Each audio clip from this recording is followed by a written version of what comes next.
What if I told you that in just 10 days we might witness one of the most significant moments in modern royal history?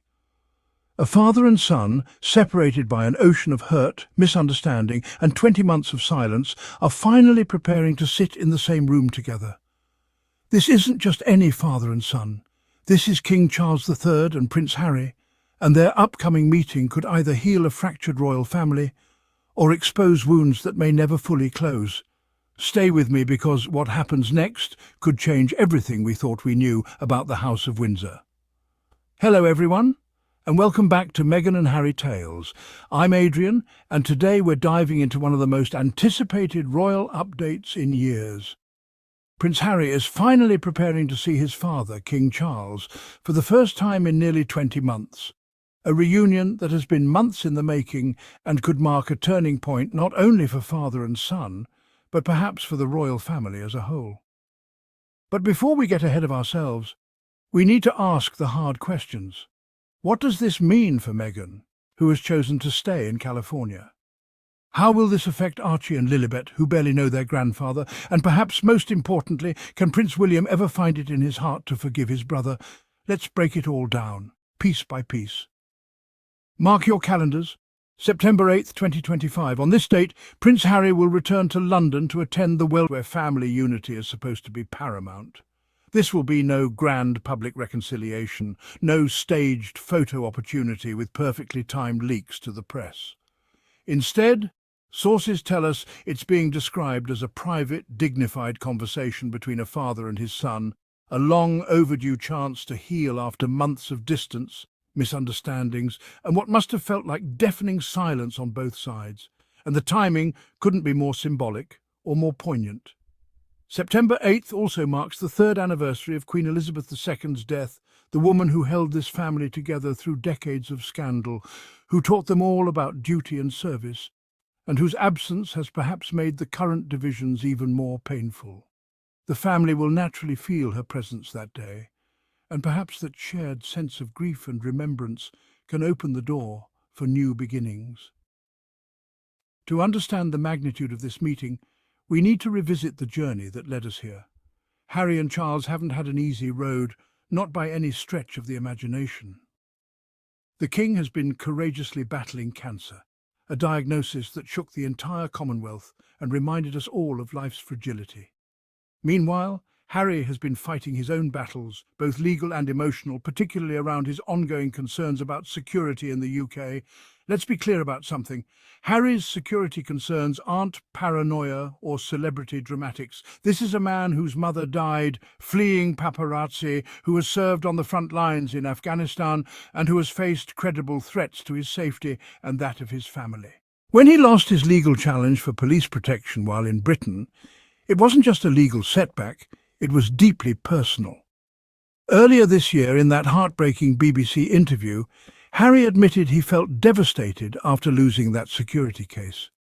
But what struck me most wasn't his frustration with the system, it was his vulnerability when he said, "I don't want to fight anymore." And then came the words that should have stopped every critic in their tracks. "I don't know how much longer my father has." Those words weren't bitter or manipulative. They were vulnerable, raw, and filled with the kind of longing that only a son who misses his father can truly understand.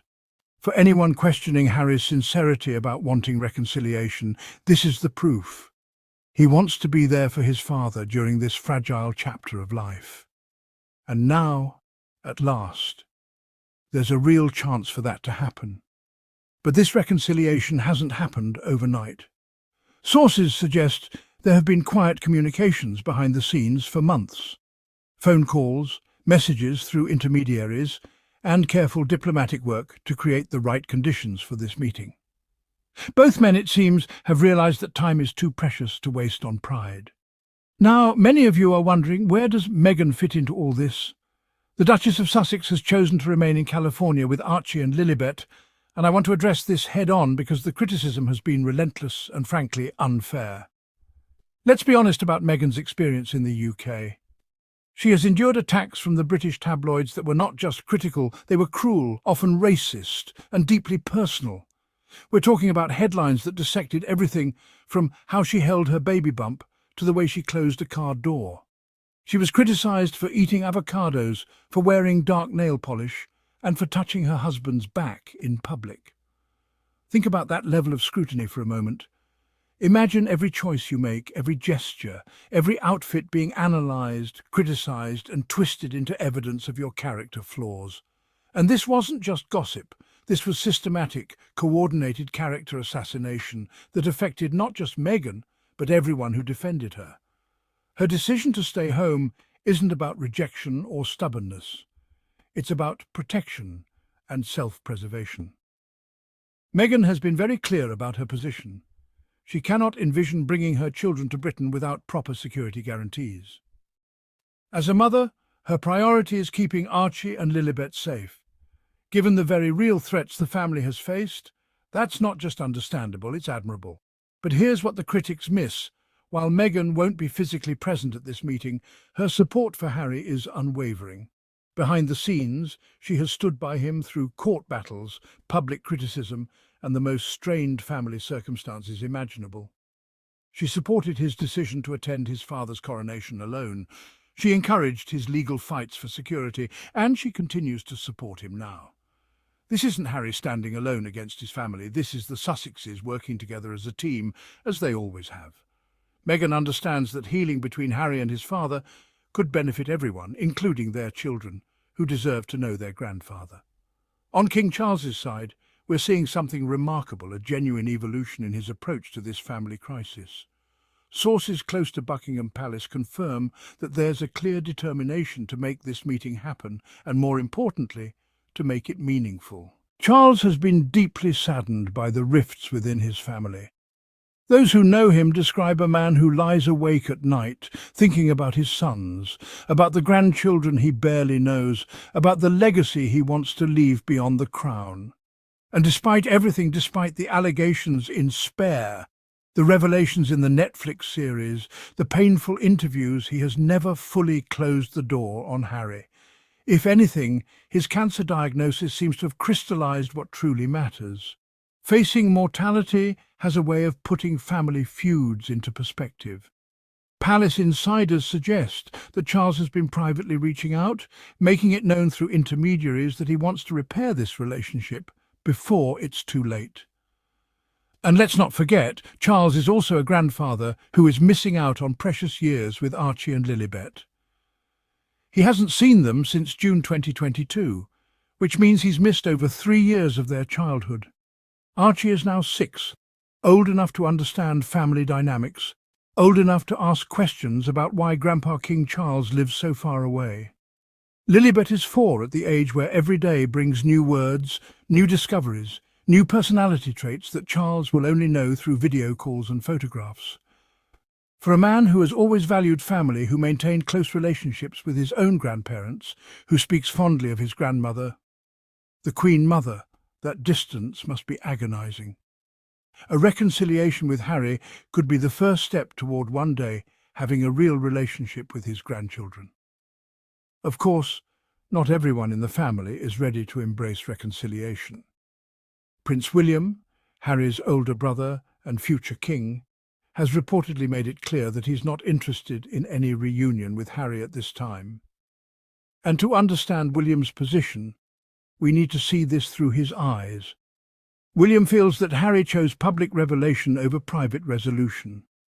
From William's perspective, every interview Harry gave, every chapter in Spare, every episode of their Netflix series was another betrayal of the family's unspoken code: keep private matters private.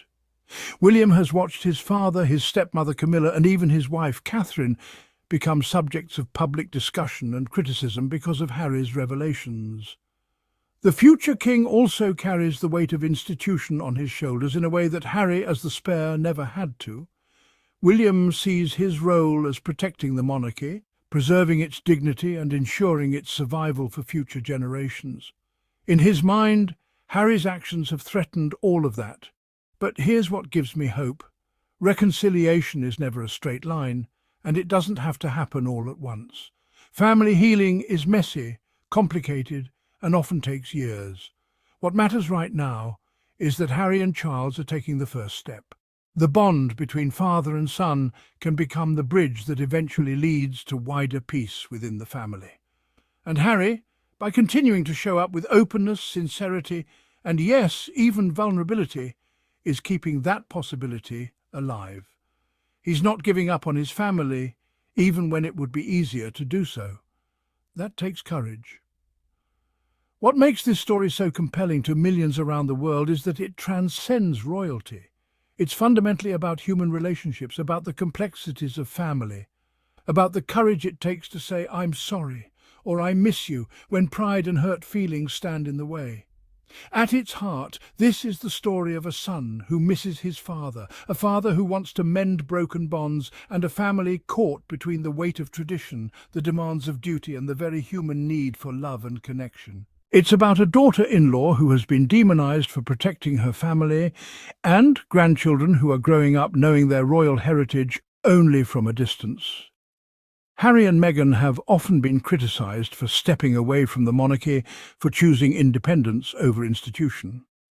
But if we look closely at their journey, what they've actually done is build a life based on their values, protecting their children from a toxic media environment, speaking their truth even when it's uncomfortable, and standing up for causes they believe in. They've built successful careers, raised awareness for mental health, supported veterans, and used their platform to advocate for those without voices. They've created a family dynamic built on openness, therapy, and healing, things that perhaps the traditional royal family could learn from. Now, as Harry prepares to sit down with King Charles, we see not the end of division, but the beginning of hope. Hope that love can survive even the deepest wounds, that forgiveness is possible even after public feuds, and that families, even royal ones, can find their way back to each other. So what would success look like after this meeting? I don't think anyone expects Harry to move back to Britain or resume royal duties. Those chapters are closed. But success could mean regular communication between father and son. It could mean Charles finally meeting his American grandchildren, perhaps through visits to California. It could mean Harry feeling welcome to attend family celebrations without the current tension and drama. Success might look like Meghan being respected as Harry's chosen partner and the mother of Charles's grandchildren, rather than being treated as an outsider who stole Harry away. It could mean Archie and Lilibet growing up knowing they have a royal grandfather who loves them, even if they live an ocean away. And yes, perhaps one day it could mean William finding the grace to remember that Harry is his only brother, the person who walked beside him at their mother's funeral, who understood his grief in ways no one else ever could. The truth is, nothing is guaranteed. This may be just one conversation, a quiet and private moment between a father and son trying to find their way back to each other. But sometimes that's all it takes to change everything. The key words here are privacy and dignity. This isn't about public relations or media manipulation, it's about family. If Charles and Harry can rebuild even a small measure of trust, if they can remember why they love each other despite everything that's happened, it could change the entire trajectory of not just their relationship, but the royal family's future. As we wait for September 8th, let's remember this. Reconciliation doesn't erase the past, but it can reshape the future. Harry has shown courage in fighting for his family's safety and happiness, and now he's showing grace by extending his hand to his father. What do you think? Will this meeting truly mark the start of healing? Or will it be another missed opportunity? Share your thoughts in the comments below and let me know what you hope comes out of this historic reunion. And as always, thank you for watching Meghan and Harry Tales. I'm Adrian. Until next time, keep believing in the power of family, forgiveness, and fresh starts.